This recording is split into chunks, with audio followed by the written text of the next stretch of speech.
इन सब नामों में हमने छोटा शकील के बारे में बात की, दाऊद इब्राहिम के बारे में बात की, आपने ब्रीफली अली बुडेश के बारे में बताई, हम उसके कॉल्स के बारे में भी ज़्यादातर बात करेंगे मे बी थोड़े समय में।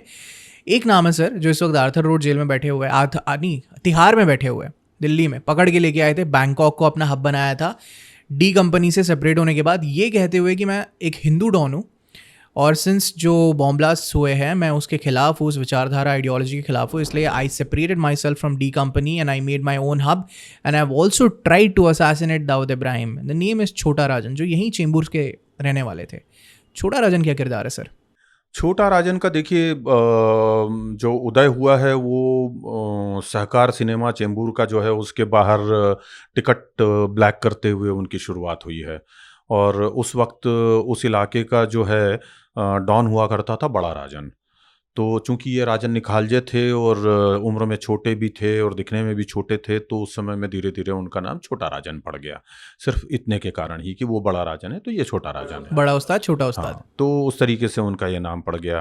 बाज़ दफ़ा यहाँ से काम करते करते और बहुत ही बुद्धिमान, बहुत ही चतुर, बहुत ही कहना चाहिए कि प्लान तैयार करने का मास्टर प्लानर बंदा है ये छोटा राजन।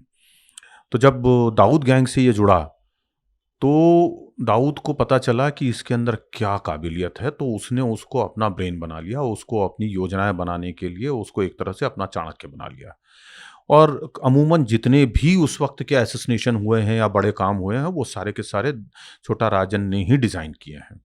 इंक्लूडिंग हसीना पारकर हस्बैंड? नहीं, हसीना पारकर तो बहन है, गलत। हसीना हाँ पारकर के हस्बैंड जो थे इब्राहिम पारकर, उनकी हत्या तो अरुण गवली गैंग ने की थी। हाँ सही तो बात है। उसका जो रिपरकेशन हुआ था उसके अगेंस्ट बाद में शैलेश हल्दणकर और उसका जो साथी था, जो 2 लोग पिटाई में घायल हुए थे, उनको जे अस्पताल में भर्ती किया था कैदी वार्ड में, और वहां जाकर के उनको गोलियों से भून दिया था, जिसमें 3 पुलिस वाले भी मारे गए थे।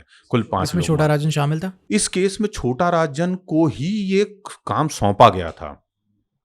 छोटा राजन चूंकि बहुत ही मेटिकुलस प्लानिंग के साथ काम करने में माहिर था, तो वो समय ले रहा था।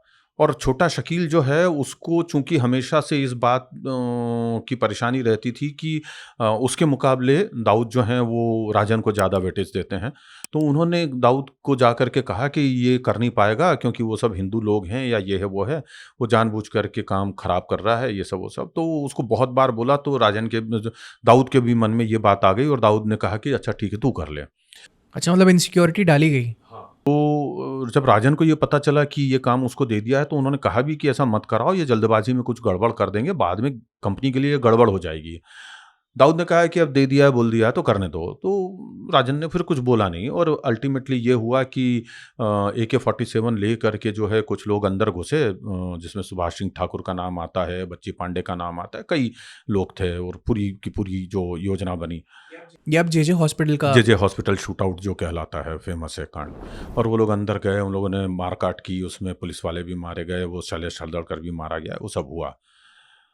वो ऐसी जीत थी जिसमें कि हार छुपी हुई थी पीछे।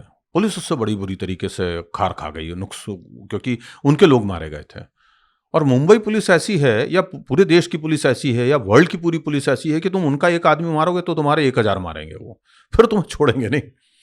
तो ये गलती ये हो गई थी। गलती हो गई और यही डर था उसको, राजन को, कि ये हो सकता। और ये काम शकील ने ये करवाया काम था, शकील का था। छोटा शकील।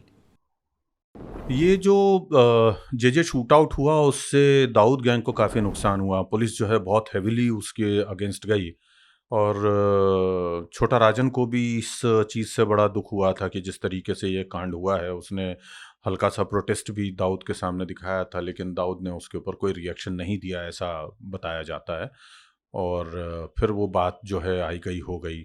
जो नुकसान होना था वो तो हो ही चुका था। गैंग के काफ़ी लोग गिरफ्तार हुए और बहुत बड़े बड़े मतलब हेड रोल्स हुए उसमें। भिवंडी के मेयर भी उसमें अरेस्ट हुए और काफ़ी सारा कुछ कांड हुआ। तो इन चीज़ों की वजह से जो है पूरा का पूरा गैंग्स को लेकर के और उसको लेकर के काफ़ी संजीदा तौर पे पुलिस ने एक्शन लिया था और दाऊद गैंग को काफ़ी नुकसान हुआ तो था सर ये उससे। स्टार्ट था एरा ऑफ गैंग वॉर? नहीं, उसके पहले गैंग वॉर तो बहुत पहले शुरू हो चुका था। गैंग वॉर तो मतलब कहना चाहिए कि 80s में तो एकदम उफान पे आने लगा था। अशोक जोशी का मर्डर करवाया, और कितने लोगों को मरवाया दाऊद इब्राहिम ने। जो BRA गैंग थी उसके जो 2 नाम थे उनको भी मरवाया, जो 2 लीडर्स थे अरुण गवली के पहले। हाँ हाँ बिल्कुल। और रमा नाइक को मरवाया था, और बहुत सारे लोगों को जिनको वो खुद नहीं मार पाया उसको उसने पुलिस को सुपारी दे करके एनकाउंटर फेक करवाए उन लोगों के। ओके। दाऊद ने सबसे पहले बम्बई में जो है या हिंदुस्तान में फेक एनकाउंटर सुपारी दे करके करवाने का धंधा उसी ने शुरू किया था। मुंबई पुलिस भले ही उस चीज से इनकार करे, लेकिन ये खुला सच है, ये बहुत नंगा सच है। और बहुत इस चीज के बारे में कहते हुए मुझे दुख होता है कि ऐसा इस शहर में हुआ है। तो इन लोगों ने सबने इस्तेमाल किया उस पुलिस को भी। पुलिस में खूब इनके दाऊद गैंग के खबरी थे, पुलिस में बहुत लोग इनके लिए काम करते थे। इवन IB तक में लोग ऐसे थे जो कि डी कंपनी के लिए काम किया करते थे। बाद में रिटायर होने के बावजूद बाद में भी जो है एक रिपोर्ट आई थी, इंटेलिजेंस ब्यूरो की ही रिपोर्ट आई थी कि रॉ और IB के करीब करीब 40 रिटायर्ड ऑफिसर्स जो हैं उनके साथ में अभी भी जुड़े हुए हैं। तो सर ये खरीदे कैसे जाते थे, पैसे से या डर लालच? से? नहीं, डर वर किस बात का, पैसा बहुत बड़ी चीज होती है, बड़ी ताकत रहती है। पैसा खुदा नहीं, लेकिन खुदा से कम भी नहीं। या सही और कहा। ये दुनिया जानती है इस मसल को, इस कहावत को अच्छी तरह चरितार्थ भी करती है। तो दुनिया में जो है धन बहुत बड़े बड़े कांड करवा लेता है और किसी को कानो कान खबर भी नहीं पड़ती।